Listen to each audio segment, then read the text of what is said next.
Եվ այսօր խոսելու ենք մի թեմայից, որ կարծում եմ շատերին հետաքրքիր է, եթե ոչ բոլորին։ Իհարկե, ամեն մեկս ինչ-որ չափով գիտություն ունենք այս թեմայի շուրջ,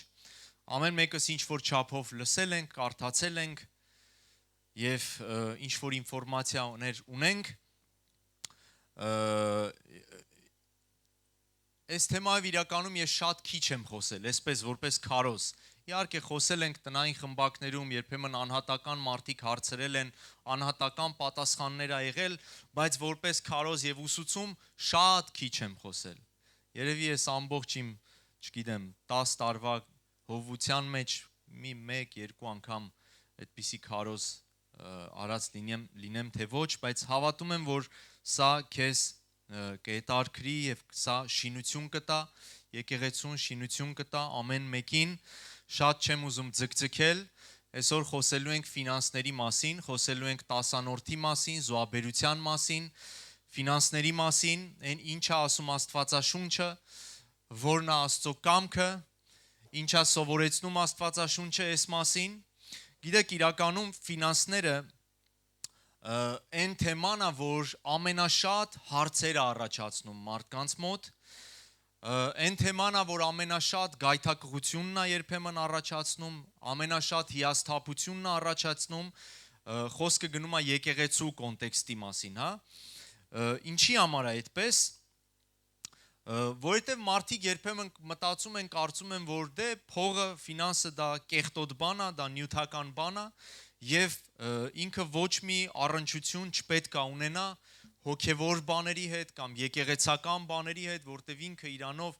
լավ բան չի, ինքը նյութական է, հա, այսպիսի ինչ-որ կարծրատիպեր կան, կամ իհարկե երբեմն այդ հիասթափությունը, գայթակղությունը գալիս է նրանից, որովհետև եկեղեցու պատմության մեջ, երբ որ ասում եմ եկեղեցի, խոսում եմ գլոբալ եկեղեցու մասին, բոլոր հարանվանությունները վերցրած, եկեղեցու, հա, տիեզերական եկեղեցու պատմության մեջ եւ անգամ ինչու՞ չէ ներկայի մեջ եղել են ու կան ուրեմն տարբեր տեսակ խաբեբայություններ են եղել, հա, ֆինանսների հետ կապված, տարբեր տեսակ խարդախություններ են եղել, տարբեր տեսակ մանիպուլյացիաներ են եղել եւ շատերը լսելով այդ ամեն ինչի մասին, երբեմն տեսնելով, լսելով, գիտես, գալիս է անվստահություն, առաջանում են հարցեր են բարձանում, գայթակղություններ են բարձանում մարդկանց մեջ,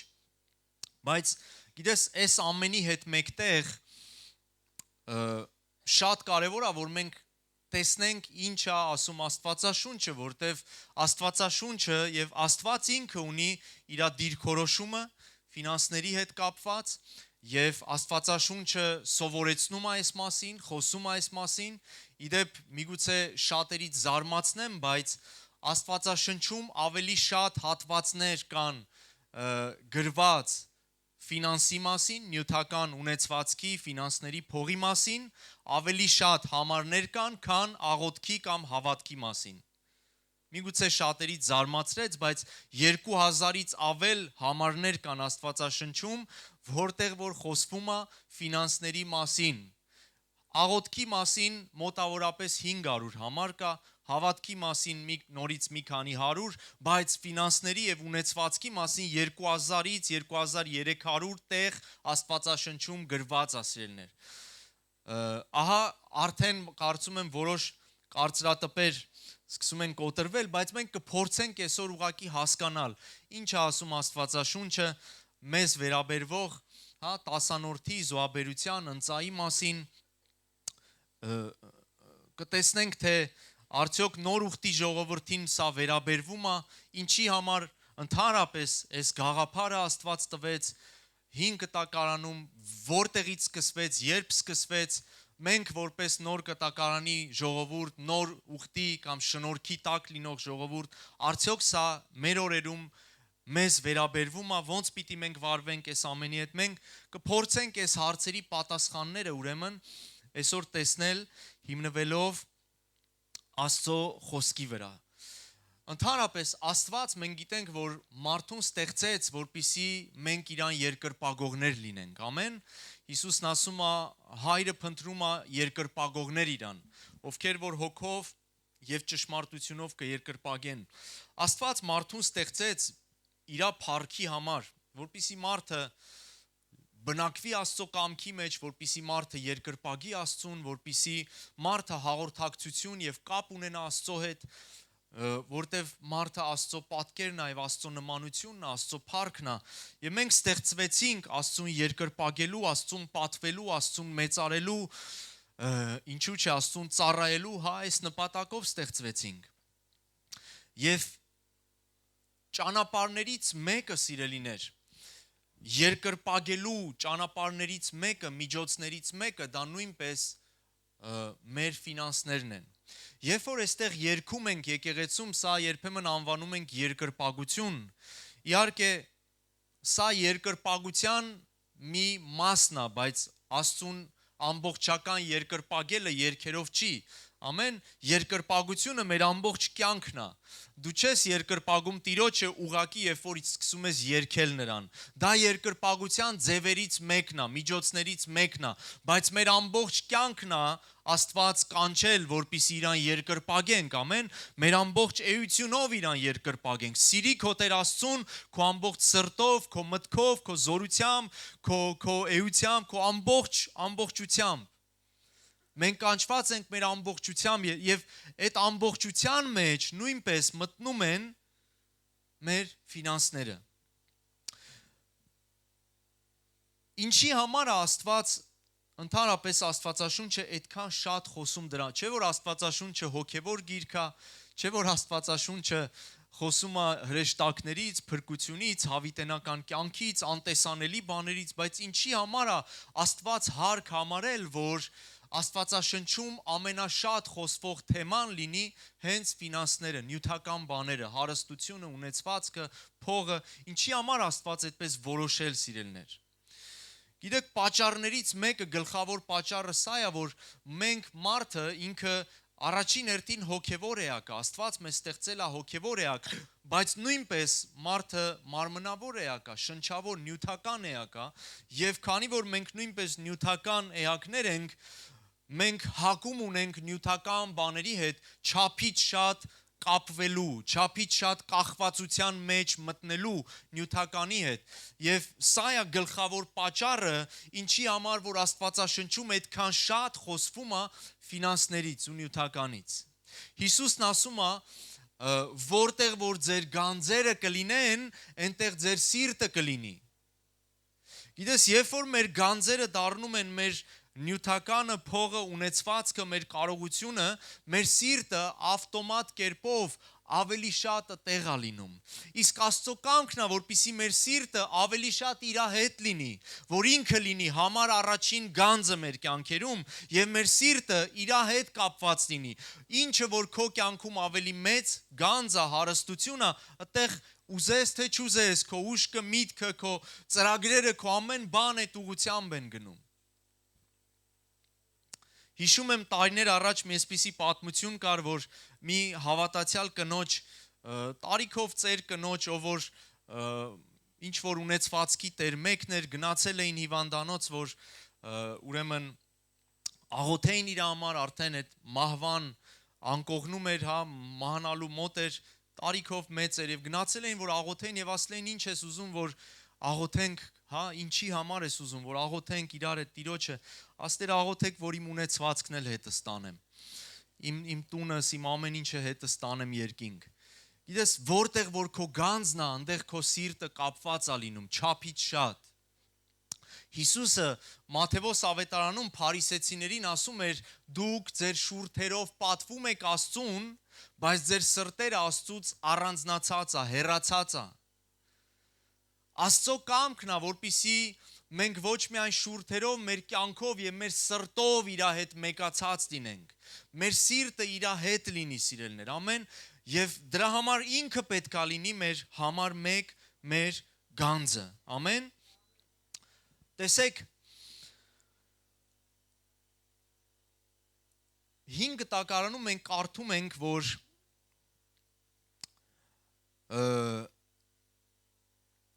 Աստված տվել էր տասանորդի այս գաղափարը Իսրայելի ժողովրդին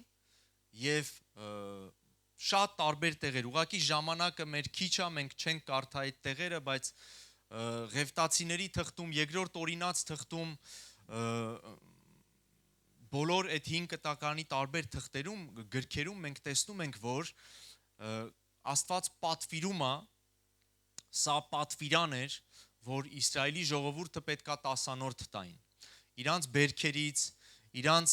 այդ հողագործության արդյունքից, իրանց կենթանիներից, իրանց տարբեր այն ինչ որ ունեին, պետքա տասանորդ տային եւ անգամ տարբեր տասանորդներ կար։ Այնտեղ տարվա մեջ նրանք մի քանի, եթե հաշվում ես գլոբալ, դա իրականում 10% չէր, ավելի շատ էր, 20 քանի տոկոս էր, որ նրանք տալիս էին, որտեվ ինչ որ մի մաս տալիս էին ղևտացիներին, ինչ որ մի մաս տանում էին վերջը տաճար, տարվա մեջ Ես չեմ ուզում մտնեմ այս բաների մեջ, սա ժամանակը մեր չի հերիքի, բայց մենք տեսնում ենք, որ Աստված 5 կտականում շատ կոնկրետ տարբեր տեղերում պատվիրում է հրյաներին, իր ժողովրդին տասանորդ տալ։ Եվ հիմա եկեք անցնենք մի կարևոր հարցին։ Շատ անգամներ մենք լսում ենք, որ քրիստոնյաները Քրիստոսի մեջ եղող մարդիկ այս ժամանակվա, մեր ժամանակվա ինքը շատ եմ լսել, որ շատ այսպես դեբատներ կա, շատ ուսուցումներ կա, քարոզներ կա անգամ ինտերնետով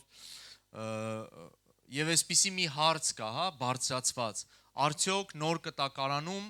արդյոք Քրիստոսի շնորհքի մեջ լինելով մենք պետքա տասանորդ տանք, թե չտանք։ Արդյոք տասանորդը մեր համար այսօր ուրեմն կա գոյություն ունի, թե դա հին ուխտի ինչ որ մի օրենք էր, որը որ վերջացել ու ավարտվել է։ Եկեք նայենք ինչ է ասում Աստվածաշունչը եւ եկեք բացենք Եբրայեցիս թուղթ 7-րդ գլուխ։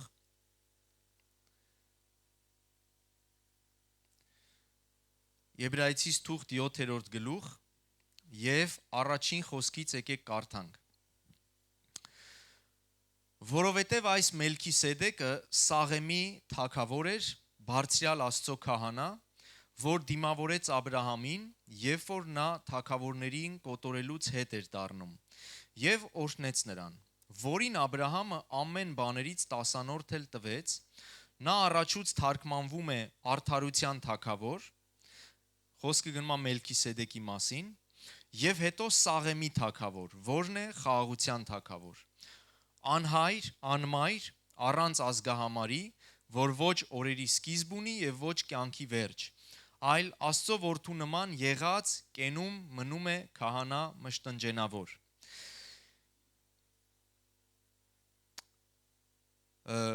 Եկեք շարունակենք։ Հիմա տեսեք, թե քանի մեծ էր սա, որին Աբրահամ նահապետն էլ տասանորդ տվեց այն ավարից։ Ստեղ եկեք կանգ առնենք։ Ով էր Մելքիսեդեկը, ովքեր որ Աստվածաշունչը հաճախակի կարդում են, դուք լսել եք, տեսել եք այս անձնավորությանը Աստվածաշնչի մեջ, ինքը կար իհարկե շատ քիչ է հանդիպում, 5 կտականում է հանդիպում եւ նոր կտականում խոսում է Եբրայեցիս թուղթը այս մասին։ Մելքիսեդեկը քահանայապետ էր եւ թագավոր էր։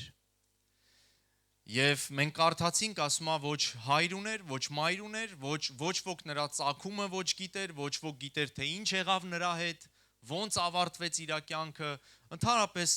անհայտ ինչ որ մի անձնավորություն է, որ հայտնվում է Աբրահամին 5 կտակարանում, եւ Աբրահամը, երբ որ պատերազմից հետ էր գալիս եւ հաղթանակով մեծ ավար ուներ, այդ ավարից տասանորդ է տալիս Մելքիսեդեկին։ Այս պատմությունը, սիրելիներ, առաջին տեղն է, որ Աստվածաշնչում մենք հանդիպում ենք տասանորդին։ Սա առաջին տեղն է ամբողջ Աստվածաշնչում, որտեղ որ տասանորդի գաղափարն ենք տեսնում, այս գործողությունն ենք տեսնում։ Եվ սա տեղի է ունենում Աբրահամի օրոք, Աբրահամի կյանքում։ Ուզում եմ հիշեցնեմ, որ Աբրահամը, երբ որ այս գործողությունը արեց, Մովսեսի օրենքից սա մոտ 500 կամ 600 տարի առաջ էր։ Այսինքն այս 10-որդի գործողությունը տեղի ունեցավ Մովսեսի օրենքից հարյուրավոր տարիներ առաջ։ Դեռ 10-որդի պատվիրանը չկար, դեռ Աստված այս կարգ ու կանոնը չէր դրել, Մովսեսի օրենքը չկար, այս բոլոր բաները չկային, Մովսեսն էլ չկար, կար Աբրահամը եւ Աբրահամը 10-րդ տվեց Մելքիսեդեկին։ Հետո մենք տեսնում ենք Աբրահամի թոռը Հակոբը, նորից Հակոբի կյանքում, մենք տեսնում ենք, երբ որ Հակոբը Բեթելում հանդիպում է Տիրոջը, Աստծո ներկայությանը, եւ այնտեղ մի բան է խոստանում Տիրոջը, ասում է, եթե ինձ օրհնես, իմ ունեցվածքը, իմ կյանքը, իմ տարբեր բաները, ես քեզ այդ բոլոր բաներից 10-րդ կտամ։ Նորից Աբրահամի թոռն էր, նորից 400-500 տարի Մովսեսի օրենքից առաջ էր, որտեղից էր նրանց մեջ այս գաղափարը, այն ժամանակ, երբ որ ընդհանրապես Աստված չէր պատվիրել, մենք չենք տեսնում որևէ պատվեր Աբրահամի օրոք, Հակոբի օրոք 10-որդի վերաբերյալ։ Մելքիսեդեկը, որի մասին որ մենք կարդացինք, ում որ Աբրահամը 10-րդ տվեց, Մելքիսեդեկը, սիրելիներ, Քրիստոսի նախապատկերն է, ով որ ունի հավիտենական քահանայության կարգ։ Եվ Եբրայեցիս թղթում այդպես էլ ասվում է, որ հավիտենական քահանայություն ունի, նրա անունը խաղաղության թագավոր է եւ արդարության թագավոր է։ Եվ այս երկու անունները մեզ հիշեցնում են Քրիստոսին։ Ոչ սկիզբ ունի, ոչ վերջ ունի։ Այս բոլոր հատկանիշները մեզ հիշեցնում են հենց Քրիստոսին։ Մելքիսեդեկը իրականում խորհրդավոր ձևով Քրիստոսն էր, որ հայտնվեց Աբրահամին։ Քրիստոսի նախատիպն էր, նախապատկերն էր, որ եկավ եւ ասում է նրա քահանայությունը հավիտենական քահանայություն է։ Օրենքի քահանայությունը ժամանակավոր էր, Ղևտացիների քահանայությունը ժամանակավոր էր եւ բոլոր օրենքի մեջ եղած պատվերները, որոնք որ Ղևտացիների քահանայության ժամանակ էր, այդ բոլորը վերջացան օրենքով, բայց կա բաներ, որ օրենքից շատ հարյուրավոր տարիներ առաջ էր եւ ինչի համար է Մելքիսեդեկը ընդունում սա, որը որ ունի հավիտենական քահանայություն։ Սա նշանակում է այն մասին, որ կա բաներ, որ օրենքից առաջ էին եւ հավիտենական են։ Եվ շատ ժամանակ, երբ որ հավատացյալների մեջ է բարձանում է այս հարցը, որ դա օրենքի մեջ էր 10-րդը, հիմա մենք դրանից ազատ ենք, հիմա էլ պետք չի տանք եւ նման բաներ, ես դրա համար ուզում եմ ասեմ, որ 10-րդը օրենքի հետ կապ չունի։ 10-րդը օրենքից, նորից եմ կրկնում, 400-500 կամ 600 տարի առաջ է եղել եւ Հիսուսն ինքը, տեսեք, Հիսուսն ինքը Մովսեսական օրենքը ջնջեց, Մովսեսական օրենքին վերջ դրեց, այսինքն բոլոր այն բաները, որոնք որ օրենքի մեջ կային, այդ ծիսակատարությունները, բոլոր պատվիրանները, հա, ինչ որ օրենքի, քահանայության, զոհաբերությունների, տարբեր բաների հետ կապված, Հիսուսը այդ ամենին վերջ է դրել։ Իր խաչով։ Մենք այո օրենքի տակ չենք եւ օրենքի պատվիրանները, օրենքի այդ բաները չենք կատարում։ Մենք ազատ ենք դրանից, բայց կան բաներ, որոնք որ հավիտենական են եւ օրենքից առաջ են։ Եվ Հիսուսն ինքը նոր կտակարանում խոսում է 10-րդի մասին։ Եկեք Ղուկասի ավետարանը բացենք 11-րդ գլուխ եւ 42 խոսքում Հիսուսը խոսում է փարիսեցիների հետ։ Բայց վայ ձեզ փարիսեցիներիդ, որ անանուխի եւ փեգենայի եւ ամեն բանջարի 10-րդ եք տալիս եւ Աստծո իրավունքը եւ սերը զանց եք անում։ Այս պետք էր անել եւ նրանք չթողնել։ Գիտես, փարիսեցիները շատ այսպես օրինապաշտ էին, հա, շատ կրոնավոր էին եւ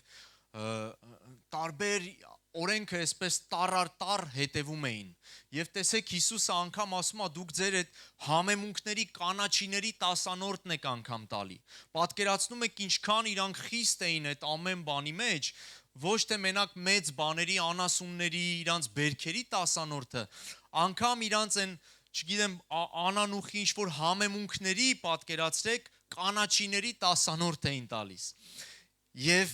իհարկե Հիսուս հանդիմանում է, ասում է, որտեվ դուք օրենքը տառ պահում եք, բայց Աստծո սերը եւ Աստծո ողորմությունը չեք պահում։ Բայց հետարքիր է Հիսուսի վերջին խոսքը։ Ասում է, այդ 10-րդները, որ տալիս եք, դա ասում է, եկեք այդտեղ, ասում է, այս պետք էր անել եւ նրանք չթողնել։ Ինչ ասում, ասում է, այդ 10-րդները, որ տալիս եք, դրանք պետք է չթողնել։ Չի ասում, այդ ամեն ինչը թողեք, Աստծո սերը եւ ողորմությունը մենակ պահեք։ Չէ, ասում է, կարևորը շեշտը դրեք սիրո եւ ողորմության վրա, բայց այն ինչ որ անում եք 10-րդի հետ կապված, դրանք մի թողեք։ Մենք տեսնում ենք, որ Հիսուսը ստեղ չի ջնջում 10-րդի գաղափարը, այլ ընդհակառակը քաջալերում, ասում է, շարունակեք։ Այն ինչ որ անում եք, շարունակեք։ Որովհետև սա հավիտենական կարգ է, ինչպես որ Աբրահամը տվեց հավիտենական քահանայապետին, Մելքիսեդեկին, եւ օրենքի հետ կապ չունի։ Ինչ արեց օրենքը, սիրելիներ։ Օրենքը 10-րդը ուղղակի դարձրեց պարտադիր։ Իսրայելի ժողովրդի համար օրենքի գործը սա էր, որ 10-րդը դարձրեց պարտադիր, պարտադրական եղավ ժողովրդի վրա դրված, եւ եթե մեկը չէր տալիս, գալիս էր անեծքը, գալիս էր անհաջողությունը, գալիս էր ինչ որ սխալ բաներ իր կյանքի մեջ, վնասներ էր քաշում իր կյանքի մեջ, կարծես պաշտպանություններ գնում իրանից, հա, որտեվ սա պարտադիր օրենք էր։ Այդ տարբերությունը սա է, որ օրենքը մարդկանց վրա դրեց 10-րդը որպես պարտադիր եւ գիտես, մենք հիմա սա լինելով հավիտենական, ուրեմն հավիտենական կարգ, մենք չենք կարող որևէ մեկին պարտադրել, մենք չենք կարող որևէ մեկին սպառնալ, մենք չենք կարող որևէ մեկին, չգիտեմ, անեծքով սպառնալ կամ դատել չտվողներին, որտեվ մենք այլևս օրենքի տակ չենք։ Բոլոր այն քարոզիչները, բոլոր այն ուսմունքները, որոնք որ սպառնում են ու ասում են, եթե չտակ, անեծք կգա, եթե չտակ, Աստծո պաշտպանությունը կգնա, եթե չտակ, էս կլինի, ձեր հետ այն կլինի, դրանք խաբեություններ են, սիրելիներ։ Ի տարբերություն օրենքի, մենք օրենքը պարտադրեց 10-րդը, հա, շնորհքի տակ լինելով մենք պարտադրվածությունը չունենք, բայց օրենքի գաղափարը 10-րդի այդ գաղափարը չի վերջացել։ Դա հավիտենական կարգ է։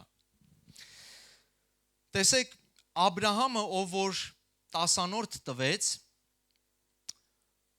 շնորհքի նախատիպն էր։ Իրականում Աբրահամը ինքը ներկայացնում է շնորհքը։ Ինչի համար։ Շնորհքի մեջ մենք բոլոր բաները շնորհքի տակ լինելով, բոլոր բաները ժառանգում ենք հավատքով, այդպես է թե չէ, Աստծո խոսքը ասում է շնորհքով եք փրկված հավատքի ձեռով, հավատքի միջոցով։ Բոլոր բաները, որ մենք Աստծուց գալիս է մեր կյանք, մենք հավատքով ենք ընդունում, հավատքով ենք վերցնում։ Մեր փրկությունը, հավիտենական կյանքը հավատքով ենք ընդունում, մեր մեղքերի ներումը հավատքով ենք ընդունում, մեր բժշկությունը հավատքով ենք ընդունում, մեր տարբեր հաղթանակները հավատքով, այսինքն շնորհքի մեջ միակ կարևոր բանը դա հավատքն է։ Ամեն։ Եվ Աբրահամը իրականում հին կտակարանն էր, բայց Աբրահամը ներկայացնում է Աստծո շնորհքը, որտեվ Աբրահամը նույնպես հավատքով էր քայլում Աստծո հետ։ Աբրահամը հավատքով ընդունեց, որ ինքը ազգերի հայր պիտի դառնա, հավատքով ընդունեց, որ իր որդին Իսահակը պիտի հարություն առնի եւ չմեռնի, հավատքով շատ բաներ ընդունեց։ Աբրահամը քայլում էր հավատքով Աստծո առաջ։ Եվ դրա համար Աբրահամը կոչվեց հավատքի հայր։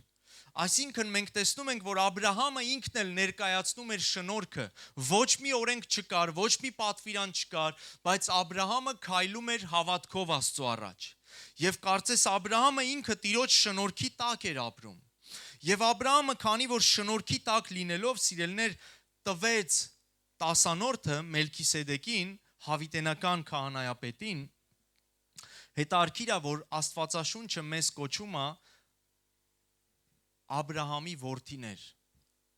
Աստվածաշունչը մեզ չի կոչում Մովսեսի որդիներ։ Հիսուսը մարդկանց անվանում էր Աբրահամի որդի, Աբրահամի դուստր։ Հիշում եք, երբ որ բժշկություններ էր անում, ասում էր սա էլ Աբրահամի դուստրն է, որ սատանան այսքան տարի տանջում էր, մտավ մեկի տուն, ասեց այսօր այս տանը փրկություն եղա, որտեվ Աբրահամի որդի։ Այսինքն Հիսուսը Աբրահամի որդի էր մարդկանց անվանում եւ ոչ թե Մովսեսի որդին էր։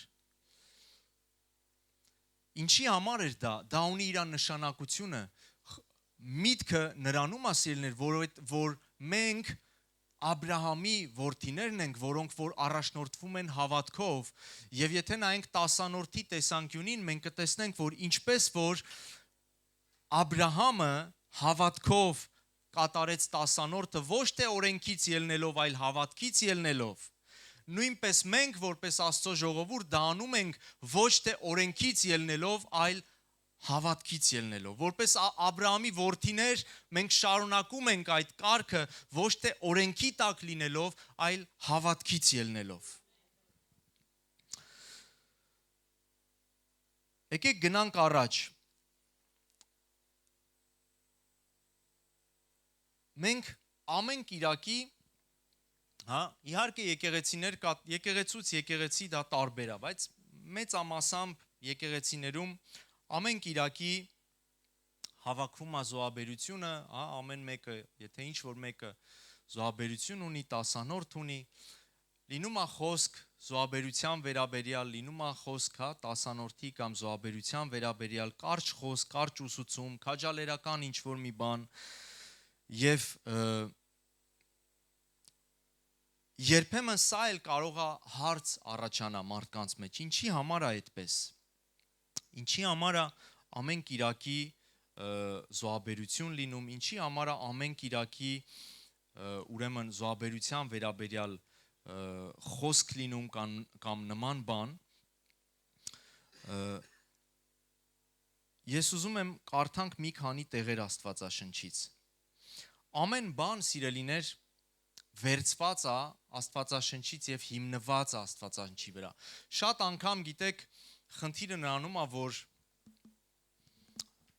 մեր մեջ բարձրանում են հարցեր եւ պատճառներից մեկը սա է, որ շատ քիչ ենք կարդում Աստվածաշունչ։ Այսօրվա քրիստոնյաների ցավերից մեկը նա է, որ քրիստոնյաները համարյա թե Աստվածաշունչ չեն կարդում։ Եվ երբ որ մենք ամեն մեկս անհատապես սկսենք կարդալ Աստծո խոսքը, ուսումնասիրել եւ խորանալ, շատ հարցերի պատասխաններ հենց մենք ուղիղ Աստվածաշնչից կգտնենք, կստանանք ուղիղ Աստծո խոսքից, ուղիղ Տիրոջ հոգուց։ Եվ եկեք բացենք 96 Սաղմոսը,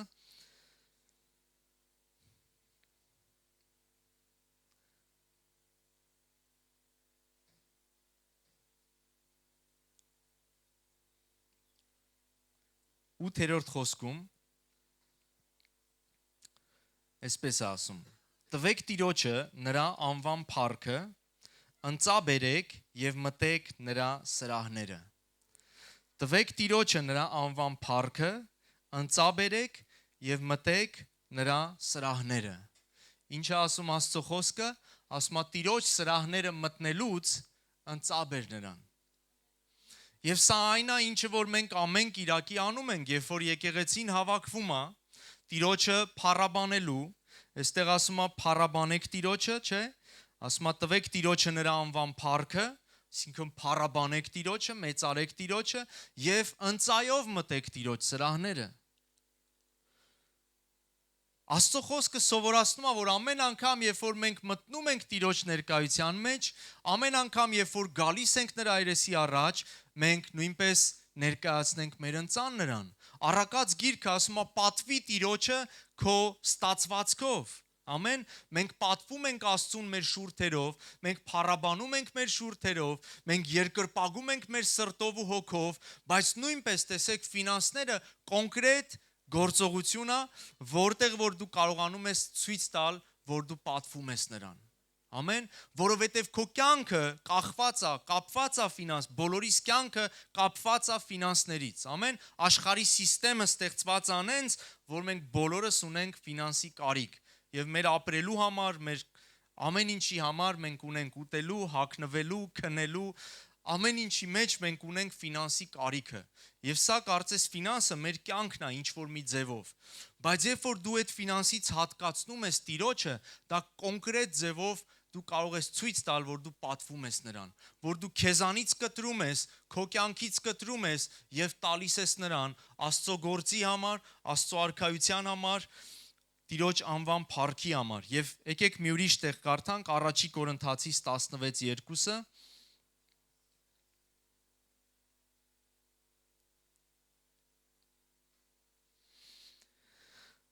Պողոս առաքյալը գրում է Կորինթոսի եկեղեցուն։ Տեսեք, ասում է ամեն մեկ միաշաբաթ օրերը ձեզանից ամեն մեկը թող իր մոտ հավաքի ինչ որ կհաջողվի։ Որ չլինի թե երբ որ գամ այն ժամանակ ժողովելը լինի, բայց երբ որ գամ, որոնց որ թղթերով ընտրեցինք, նրանց կուղարկեմ, որ ձեր ընծան տանեն Երուսաղեմ։ Պողոսը ասում է ամեն մեկ միաշաբաթը դա կիրակի օրն է, սիրելիներ։ Առաջի շաբաթվա առաջի օրն է, միաշաբաթ, առաջ շաբաթվա առաջի օրը իրականում երկուշաբթին չի, կիրակի օրն է, հարության օրը, դրա համար երկուշաբթին հենց թիվն էլ ասում է, երկուշաբթի, երկրորդ օրը, երեքշաբթի, երրորդ օրը, չէ՞, հայերենում պարզ թվերով կարան, կիրակին դա առաջի օրն է։ Եվ Պողոսը ասում է ամեն շաբաթվա առաջի օրը, այսինքն ամեն կիրակի, ձեզանից ամեն մեկը թող իր մոտ հավաքի ինչ որ կհաջողվի։ Ով ինչքան որ ասում է կարող է, ամեն կիրակի թող հավաքի։ Մենք նորից տեսնում ենք Աստվածաշնչյան հիմք, որտեղ որ ամեն կիրակի հավատացյալները հավաքում էին զոհաբերությունը եւ իրանց ընծաները։ Եկեք Ելից գրքից կարդանք մի տեղ 25-րդ գլուխ առաջին խոսքը Եվ Տերը խոսեց Մովսեսի հետ ասելով խոսա Իսրայելի որդիների հետ, որ ինձ ընծաբերեն ամեն մարդուց, որ սիրտը հոժար է, առեք իմ ընծան եւ այս է այն ընծան, որ նրանից պիտի առնեք ոսկի եւ արծաթ եւ պղինձ եւ կապուտակ եւ ծիրանագույն կրկնակի կարմիր եւ բարակ քթան եւ այծի մազ եւ կարմիր ներկված խոյի մորթեր եւ թեհաշի մորթեր, սատիմի փայտեր, լույսի համար յուղ, օծման յուղի համար եւ անուշահոտ խունկի համար համեմներ, եղենգնակարեր եւ եփութի եւ լանջապանակի վրա անցնելու քարեր։ Եվ ինձ համար մի սրբարան շինեն, որ իրանց մեջ բնակվեմ։ Հալելույա։ Աստված Մովսեսին ասում է գնա եւ խոսա ժողովրդի հետ ընծայի մասին,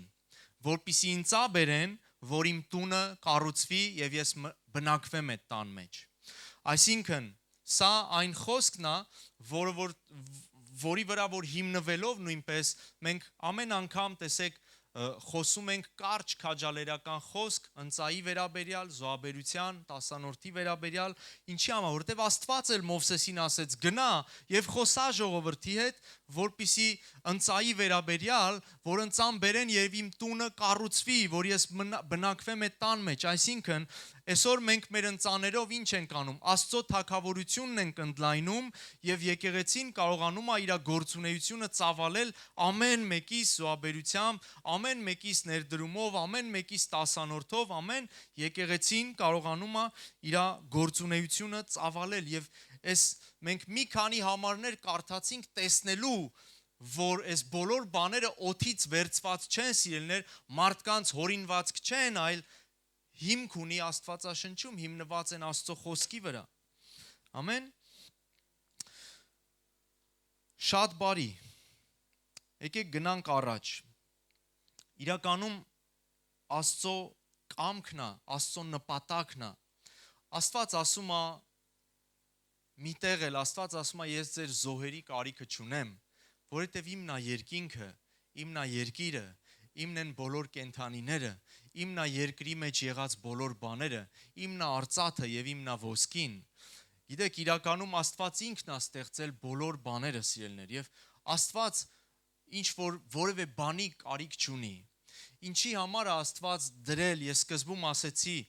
որպիսի մեր առաջին հերթին, որպիսի մեր կախվածությունից մեզ ազատագրի, այն ինչ որ կապված է նյութականի, այն ինչ որ կապված է ֆինանսի, Աստված իրականում ուզում է մաքրի մեր սրտերը, որովհետև Աստված ուզում է օրհնի մեր կյանքը։ Աստված ուզում է իմ ու քո կյանքը օրհնի։ Մենք Մարկոսի ավետարանից մի տեղ կկարդանք 12-րդ գլուխ 41 խոսքը։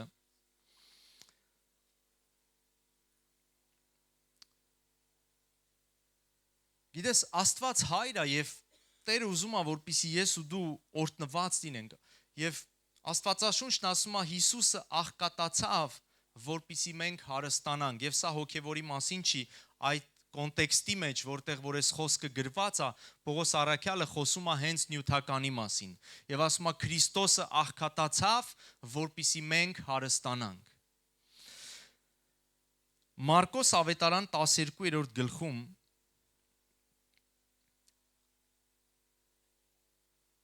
քառասունմեկ խոսքում տեսեք. Եվ Հիսուսը գանձանակի դիմացը նստած մտիկ էր անում, թե ժողովուրդը ինչպես էր փող գցում գանձանակը։ Եվ շատ հարուստներ շատ բաներ էին գցում, եւ մի աղքատ որբևայրի եկավ, 2 լումա գցեց, որ մի նաքարակիտ է։ Հետարքիր բանա չէ գրված, ասում է Հիսուսը գանձանակի դիմացը նստած էր եւ նայում էր, թե ինչպես է ժողովուրդը փող գցում գանձանակը։ Այն ժամանակ տաճարի հետ դրսում դրված էր գանձանակը եւ տաճար եկողները իրանց զոհաբերությունը գցում էին եւ մտնում էին տաճար։ Եվ պատկերացրեք, ասեն գանձանակն է, եւ Հիսուսը սենց նստած է, ու սենց նայում է, ժողովուրդը գալիս են, գցում են ու Հիսուսը սենց նստած նայում է։ Ով ինչպես է գցում, չգիտեմ, ով ինչքան է գցում։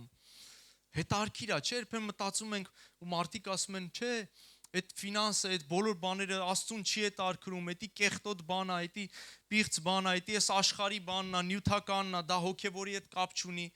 բայց Աստվածաշունչը շեշտում է, Հիսուսը նստած էր եւ նայում էր, թե ով ինչպես է գցում։ Զգացել եք, սիրելիներ, որ երբ որ խոսքը գնում է մեր անձնական կյանքերի մասին, երբ որ խոսքը գնում է մեր անձնական ինչ-որ կոմֆորտի, մեր անձնական հաճույքի մասին, հա, շոփինգ գնալու, չգիտեմ, ռեստորան գնալու, մեքենա առնելու, վականս արձակուրդ գնալու, շատ հավեսով, շատ հաճույքով մենք կարողանում ենք մեր ֆինանսները տրամադրել եւ վայելել, բայց հետարքիր է, որ երբ որ հարցը գալիս է Տիրոջ արքայության համար, երբ որ հարցը գալիս է Տիրոջ գործի համար, Աստծուն զոհաբերելու, միանգամից հազարատ հարց է մեր մեջ բարձանում, հա, տարբեր տեսակի, սենց միանգամից հարցակման տակ ենք մեր ներսում հայտնվում, բա որ ես տամ, բա ես ամսվա վերջ չի երիքի, բա ես մի խնդիրը ոնց պետք է լուծեմ, այն մի հարցը ոնց պետք է լուծեմ, հետո գալիս է ուրիշ կատեգորիայի հարցերը, տենաս ես որ տալիս են կուրա գնում, ինչ անում, տենաս չեն խափում, տենաս չեն գողանում, տենաս ճիշտ իր նպատակին հասնում է, հա, ու սենց լիքը տարբեր հարցեր է միանգամից, հարցակման տակ ենք ընկնում, ինչի այդպես։ Հիսուսը ասում է նստած էր եւ նայում էր, թե ով ինչպես է գցում։ Իրականում ոչ թե ով ինչքան է գցում, այլ ինչպես է գցում։ Մեծ տարբերություն կա սրա մեջ։ Հիսուսը նայում էր մարդկանց սրտերը, մարդկանց սրտի դիրքը։ Արդյոք երբ որ դու տալիս ես Տիրոջը, քո սիրտն էլ հետդ գնում է, քո սենց մտքերով ընկնում ես պայքարների, պատերազմների մեջ, մի քանի գիշեր չես քնում, հա, ով ինչպես է գցում։ Նայեք, փողի հանդեպ մեր վերաբերմունքը, սիրելիներ, ամենավառ ցուցանիշն է, թե ինչ աստիճանի վրա է մեր փոխհարաբերությունը Աստծո հետ։ Թե ինչպես ենք մենք վերաբերվում ֆինանսներին, ամենավառ ցուցանիշն է, թե ինչ աստիճանի վրա է մեր փոխհարաբերությունը Աստծո հետ։ Որտեւ որքան որ քո փոխհարաբերությունը Աստծո հետ ուժեղանում է, որքան որ դու սկսում ես սիրել Տիրոջը, որքան որ դու սկսում ես վստահել Տիրոջը, որքան որ դու սկսում ես ուղակի նրա արքայությունը կարևորել, այդքան նույնպես փոխվում է քո վերաբերմունքը ֆինանսների հանդեպ։ Ամեն։ Սա ցույց է տալիս, թե որքանով մենք կախման մեջ ենք Տիրոջից։ Մեր վերաբերմունքը ֆինանսների հանդեպ ցույց է տալիս, որքանով եմ ես կախման մեջ Աստծուց։ Արդյոք ֆինանսն է ինձ պահելու, թե իմ Տերն է հոգալու իմ բոլոր կարիքները։ Արդյոք իմ ապավենությունը մամոնայի վրա է, թե ամենակարող Աստծու, որին որ պատկանում է երկինքը ու երկիրը, որը որ ունի 1000 ճանապարհներ քեզ օրհնելու։ Եթե քո սպասումը մենակ քո աշխատավարձն է, սիրելիս, քո միակ ճանապարհը քո ուղեղի մեջ, որ քո աշխատավարձը այդ ամսվա վերջ պիտի ստանաս ու դրանով օրհնվես, ես ուզում եմ ասեմ, Աստված ունի 1000 միջոցներ քեզ օրհնելու։ Հալելույա։ Եվ այստեղ կարծում եմ, որ շատերս ունենք վկայություններ։ Ես ինքս ունեմ շատ վկայություններ։ Երբ որ եղել է պահեր, որ իմ վերջինը տվել եմ Տիրոջը, իհարկե սա ոչ մեկին չեմ ասում այտենց անեք։ Սա անձնական իմն է։ Բայց գիտես, ժամեր, րոպեներ հետո, գերբնական ձևով, իմ տվածից մի քանի անգամ ավելով, եկել է իմ գիրկը, եկել է իմ ձեռքերի մեջ։ Սա անհատական է, բայց քո վերաբերմունքը ցույց է տալիս քո հոգևոր աստիճանը, փոխհարաբերությունը Աստծո հետ։ Դրա համար ասում է Հիսուսը կանգնած էր եւ նայում էր, թե ով ինչպես է գցում, քննելով մարդկանց սրտերը։ Տալը իրականում ինչի համար է Աստված մեզ խոսում Աստվածաշունչը այդքան շատ, որովհետև տալը ազատագրում է ժլատությունից, սիրելիներ։ Տալը ազատագրում է ագահությունից, տալը ազատագրում է նյութապաշտությունից, տալը ազատագրում է վախերից տարբեր, եւ տալը կոփում է քո հավատքը։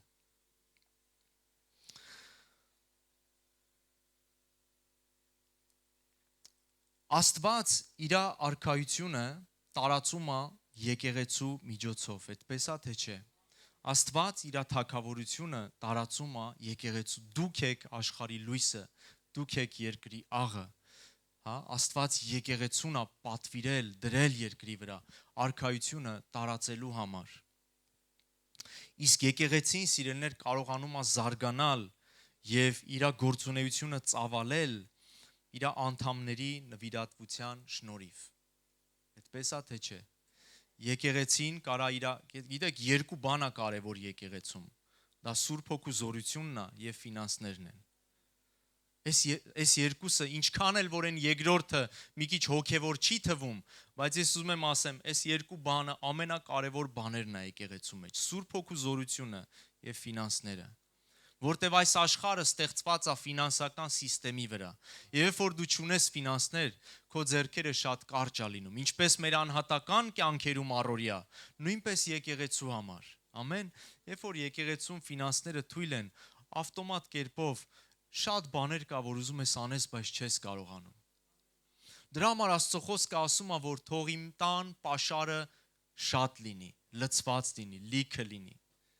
Որտեվ եկեղեցին Աստված դրել է երկրի վրա, որպիսի եկեղեցին Աստծո արքայությունը տարածի, որպիսի եկեղեցին կարողանա ավետարանը քարոզել տարբեր տեղեր, եկեղեցին կարողանա հասնի աղքատներին, չքավորներին, կարիքավորներին, նեղյալներին, հա, եւ եկեղեցին դրված է Տիրոջ սերը, Տիրոջ ողորմությունը, Տիրոջ շնորհքը, Տիրոջ փառքը, Տիրոջ փրկությունը, կարեկցանքը ցույց տալու երկրի վրա շատերին։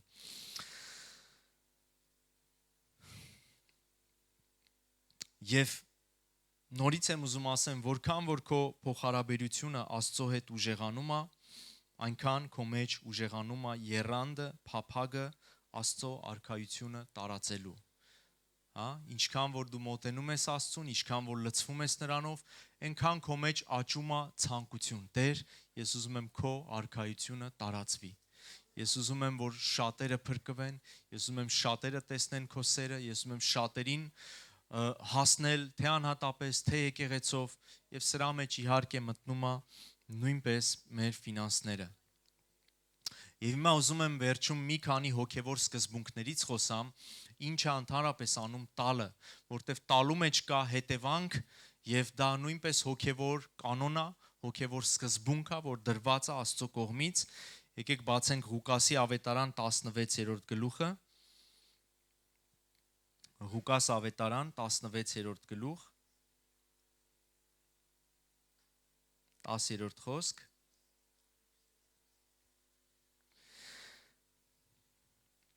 Սա Հիսուսը պատմում է մի առակ եւ այդ առակի վերջում մեկնաբանություն է տալիս, մենք կկարդանք Հիսուսի մեկնաբանությունը։ Քիչ բանի մեջ հավատարիմը շատ բանի մեջ էլ հավատարիմ է եւ քիչ բանի մեջ անիրավը շատ բանի մեջ էլ անիրավ է։ Արդ թե որ անիրավ մամոնայի մեջ հավատարիմ չեղաք, ճշմարիտ հարստությունը ով կտա ձեր ձեռքը։ Եվ եթե օտար բանի մեջ հավատարիմ չեղաք, ձերը ով կտա ձեզ։ Եվ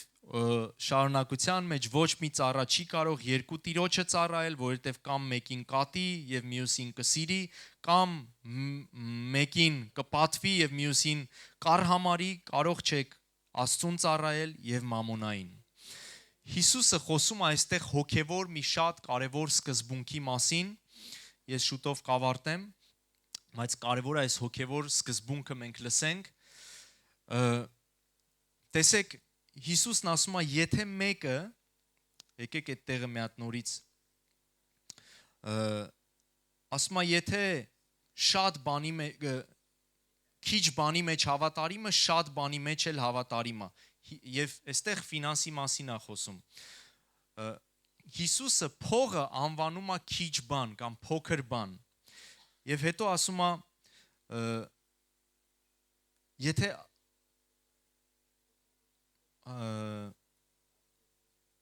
նայեք, ասում է, արդ եթե որ անիրավ մամոնայի մեջ հավատարիմ չեղաք, ճշմարիտ հարստությունը ով կտա ձեզ։ Ճշմարիտ հարստություն, դրա հակառակը կեղծ հարստություն։ Այսինքն Հիսուսը մամոնան անվանում է, համարում է կեղծ հարստություն կամ փոքր բան, եւ ասում է, եթե փոքրի մեջ հավատարիմ եղաք, շատը մեծ բաներ կտրվեն ձեզ։ Եվ եթե ասում է ոնց որ կեղծ հարստության մեջ հավատարիմ չեղաք, ճշմարիտ հարստությունը չի տրվի ձեզ։ Իրականում սիրելիներ, Հիսուսը այստեղ հոգևոր մի շատ կարևոր բան է ուզում մեզ սովորացնի։ Եթե մարդը նայեք, եթե մարդը դեռ սրա մեջ հավատարիմ չի, այսինքն եթե մարդը հավատարիմ չի ֆինանսի մեջ, հա, որը որ Աստծո համար փոքր բան է կամ կեղծ հարստություն է, ճշմարիտ հարստություն ասում ով կտա։ Եթե մենք ֆինանսական ոլորտի մեջ հավատարիմ չենք Աստծուն եւ չենք կարողանում ճիշտ կառավարել, ճիշտ տնօրինել, Աստծուն պատվել մեր ֆինանսներով, մեր ստացվածքով, ինչպես մեզ կտրվի հոգևոր հարստությունները,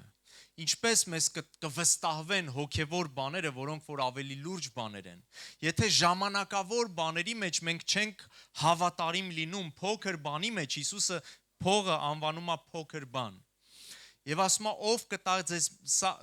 մեծ բաները, սա այն չի, որ դու 100 եվրոյի մեջ հավատարիմ ես, քեզ 1000-ն է տալիս, թեկուզ կարա լինի նման բան, բայց այս մեծ բանը Հիսուսը անվանում է, սիրելիներ, նկատի ունի հոգևոր բաները։ Այսինքն եթե դու նյութականի մեջ չգիտես ճիշտ վարվել, չգիտես ճիշտ կառավարել,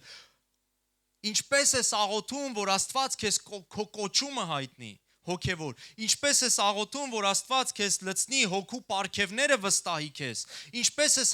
աղոթում, որ Աստված հոգևոր իշխանություն վստահի քեզ դևեր քշելու օրինակ, ինչպես ես աղոթում, որ Աստված քեզ օծի ինչ որ հոգևոր բաներ անելու մեջ, եթե դու նյութականի մեջ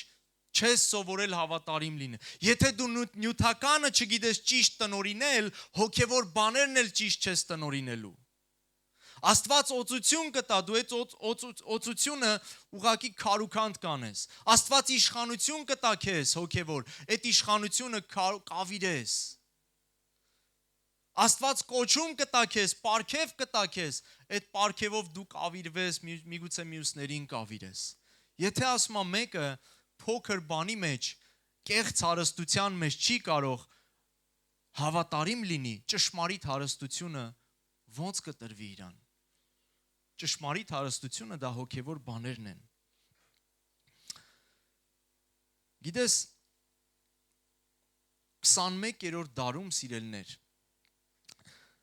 21-րդ դարի քրիստոնյաները էսի ամենաթեժ դեբատներից մեկն է, ամենաթեժ վեճերից մեկն է, արդյոք նորից այս 10-րդին վերադառնանք, մենք շնորհքի տակ ենք, 10-րդը էլ մեր համար չի վերջացել եւ այլ եւ այլ։ Երբ որ 21-րդ դարի քրիստոնյաները դեռ վիճում են 10-րդի համար, մենք տեսնում ենք, որ առաջին դարի քրիստոնյաները տալիս էին իրանց ամբողջությունը։ Մենք կարդում ենք առաջին դարի քրիստոնյաները գործ առաքելոցում տալիս էին իրանց ամբողջությունը։ Այն ժամանակ, երբ որ 21-րդ դարի քրիստոնյաները դեռ վիճում են, դեռ խնդիր է իրանց համար, 10-րդը, մի բաժինը։ Եվ գիտես, դրա համար մենք տեսնում ենք, ահա թե ինչու Աստծո փառքը հեղվում էր առաջին դարի քրիստոնյաների վրա։ Ահա թե ինչու նշանները, հրաշքները, զորությունները հեղվում էին, Սուրբ Հոգու պարգևները առատորեն գործում էին առաջին դարի եկեղեցու վրա, որտև կատարվում էր Հիսուսի խոսքը, եթե փոքրի մեջ հավատարիմ եք, ճշմարիտ հարստությունը ձեզ կտրվի։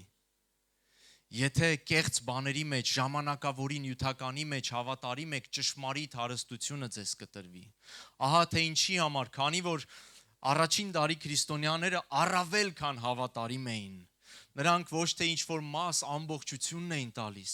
դրա համար հոգու զորության պակաս չկար ընդեղ։ Դրա համար մարդիկ քայլում էին շողքից, դևերը փախնում էին, հիվանդները բժշկվում էին։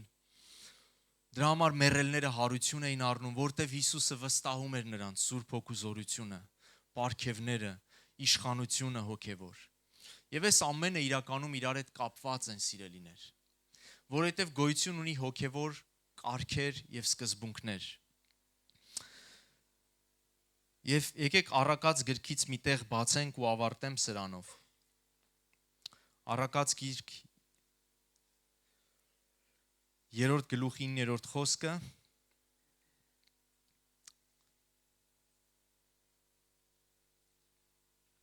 որ շատերդ գիտեք, պատվիր Տիրոջը քո ստացվածքից եւ քո բոլոր բերքերի երախայրիներից, այն ժամանակ կլցվեն քո շտեմարանները առատությունով եւ քո հնձանները պիտի սեղանեն նոր գինիով։ Եվ 2-րդ Կորինթացիս թղթից կկարդանք միտեղ, 2-րդ Կորինթացիս 9-րդ գլուխ,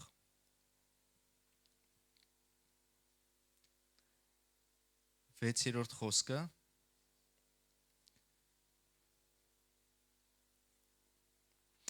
որովհետև սա եմ ասում, թե խնայելով սերմողը, խնայելով էլ կհնձի, և առատությամբ սերմողը, առատությամբ էլ կհնձի։ Ամեն մեկը, ինչպես որ սրտի հոժարություն կա, ոչ թե տրտմությունով կամ հարկադրությունով, որովհետև Աստված սիրում է ուրախ տվողին։ Եվ շարունակությունը կարող եք տանը կարդալ, բայց սա հոգևոր կանոն է, սիրելիներ։ Երբ որ սերմը ուտում ես, Էնոք, est-ce que tu peux venir, s'il te plaît? 2 րոպե էլ համբերեք եւ ավարտում եմ։ Խնդրեմ ուղակի ուշադիր լինեք։ Նայեք, հոգևոր կանոն գոյություն ունի։ Երբ որ Աստված ստեղծեց երկինքը, երկիրը, ասեց ծառերը ստեղծեց եւ ասում է ամեն ծառի սերմը իր մեջ էր։ Ամեն խոտի սերմը իր մեջ էր։ Երբ որ մենք սիրելիներ Տիրոջը չենք պատվում մեր ստացվածքով, Աստված մեզ տալիս է, մեզ օրհնում է, բայց մենք այդ ստացվածքով չենք պատվում, գիտես, քո ստացվածքի մեջ կա սերմը քո հետագա օրհնությունների։ Երբ որ դու ստացվածքդ ուտում ես, սերմդ էլ հետն ես ուտում, անմտություն կլինի սпасել բերքի առանց սերմդ ցանելու։ Այդպես է թե չէ։ Աստված ասում է ամեն ծառի մեջ, ամեն խոտի, ամեն բույսի մեջ դրեց արդեն իր սերմը։ Եվ այն օրհնությունները, որ գալիս են քո ձեռքի մեջ, դրա մեջ կա սերմ։ 10-րդը դա սերմն է։ Զոհաբերությունները դա սերմն է։ Երբ որ սերմը չես ցանում ու սպասում ես օրհնությունների, դա անմտություն է։ Գիտես, եթե հողի մեջ բան չես ցանե, անմտությունա գնաս կանգնես ու սպասես, որ մի հատ ծառ աճի այդ հողից։ Ու դու այդ ծառի մրգերից վայելես։ Պողոս առաքյալը ասում է, առատությամբ ցանողը առատորեն է հնձում, մյուսը որներ։ Խնայողաբար ցանողը խնայողաբար է հնձում։ Այսինքն ցանելու եւ հնձելու օրենքը սա հոգեվոր կարգ է, հոգեվոր ճշմարտություն է։ Եթե ուզում ես հնձես, սկսի ցանել։ Ամեն։ Եվ ի վերջո, սիրելիներ, ուզում եմ ասեմ, տալը դա հոժարություն է եւ հավատքի հարց է։ Դա ոչ պարտադրանք է, դա ոչ վախի ինչ որ մտնոլորտ է, վախից ելնելով է, ոչ ամոթից ելնելով է, որ ես մեկը տալիս է ես էլ տամ, ամաչելով։ Դա ոչ մրցակցություն է, որ ես մեկը 5 է տվել, ես 10 տամ։ Այդ բոլոր բաների հետ ընդհանրապես կապ չունի, սիրելիներ, բոլոր նման շարժառիթներով տալը Աստծուն հաճելի չի։ Տալը առաջին հերթին խոնարհություն է Աստծո առաջ, վստահություն է դեպի Աստված, հոժարությամբ է, ամեն, եւ Աստված սիրում է ուրախ տվողին։ Եթե դու տալիս ես եւ սրտիդ մեջ տրտմություն կա, քո տալը Աստծուն պետք չի, քո տալը Աստծուն հաճելի չի։ Եթե դու տալիս ես եւ սխալ շարժառիթներ կան քո ներսում, դա Տիրոջը հաճելի չի։ Տուր այնքան, ինչքանի մեջ որ հավատքդ կհերիքի եւ ուրախ կլինես։ Ամեն։ Տուր այնքան, ինչքանի մեջ որ հավատքդ հերիքում է, բավարարում է եւ տալուց հետո ուրախ ես։ Վախերի մեջ չես փոշմանե, գիշերը հանգիստ քնում ես, հա, այնքան տուր, որ ուրախ լինես ուղակի։ Եվ գիտես անգամ եթե 10-անորդի մեջ սիրելիներ, ես ասացի, որ 10-անորդը հավիտենական կարգ է, բայց դա օրենք չի։ Մենք օրենքի տակ չենք, դա պարտադրություն չի։ Եթե քո հավատքը հերիքում է դա անելու արա, եթե պարտադրաբար ես անում, մի արա։ Արա այնքան, ինչքանի որ հավատքը հերիքում է, որտեվ Աստծո խոսքը ասում է, առանց հավատքի անկարելի է Տիրոջը հաճելի լինել։ Եթե մի բան հավատքով չես անում, քո արածը իզուր է, Աստծուն հաճելի չի։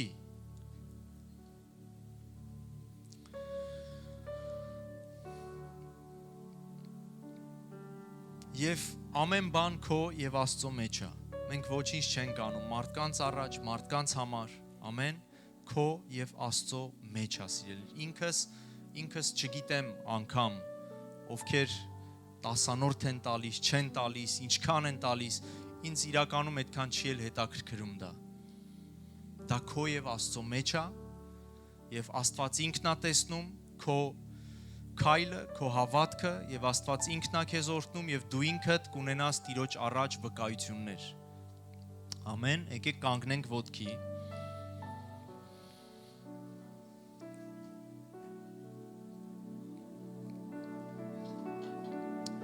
Հալելույա։ Իրականում այս թեման շատ լայն է, շատ մեծ է, դժվար է ամբողջը խտացնել, անգամ ասեմ հեշտել չի քարոզելը, ինքս ինչի համար եմ քիչ քարոզել, որտեվ խուսափել եմ այս թեմայից։ Բայց սիրելիներ, ամեն դեպքում պետք է, որպեսզի եկեղեցին ունենա այս գիտությունը, որպեսզի Աստծո ժողովուրդը գիտությամբ սպառազինված լինի, ամեն։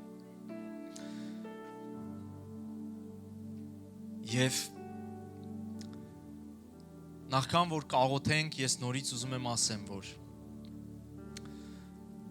ոչինչ մի արա վախի մթնոլորտի մեջ, ոչինչ մի արա պարտադրված զգալով, ամեն բան թող լինի հավատքով եւ սիրով, հա։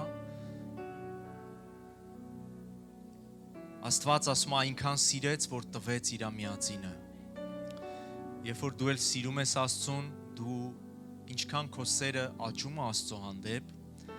այնքան քո զոհաբերություններն էլ են աճում։ Եվ ֆինանսական եւ նաեւ մյուս հարցերում։ Բայց դա սիրո պտուղ է, դա սիրո հետևանք է, դա սիրո գործողություն է։ Եվ ընդհանրապես դա չպետք է լինի վախի գործողություն։ Սիրելիս, եթե դու չտաս, դու մի վախեցի անիծված չես լինելու։ Աստծո պաշտպանությունը չի գնալու քեզանից։ Աստծո հոգին չի գնալու քեզանից։ Փրկությունը չես կորցնելու դրա պատճառով։ Եվ ես հավատում եմ, որ մենք այն եկեղեցին ենք, որ եթե տալիս ենք ուրախությամբ եւ հոժարությամբ ենք տալի, որտեվ այստեղ այս եկեղեցում երբեք չպետք է լինի, որ ինչ-որ մեկը վախից տա, ինչ-որ մեկը պարտադրաբար տա, որտեվ այն ինչ-որ Աստծուն հաճելի չի, մեր եկեղեցում մենք դա չենք ուզում։ Հալելույա։ Բայց Աստված ուզում է, որ դու հասկանաս, որ քո տալու մեջ կա օրհնություն։ Թեև Աստված քեզ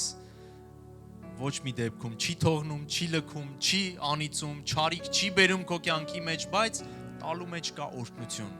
Հիսուսն ասեց, տալու մեջ ավելի մեծ ուրախություն կա, քան վերցնելու։ Ամեն։ Եկեք աղոթենք։ Երկնային Հայր, քեզ ենք տալիս ողջ փառքը, ողջ պատիվը, մեծարանք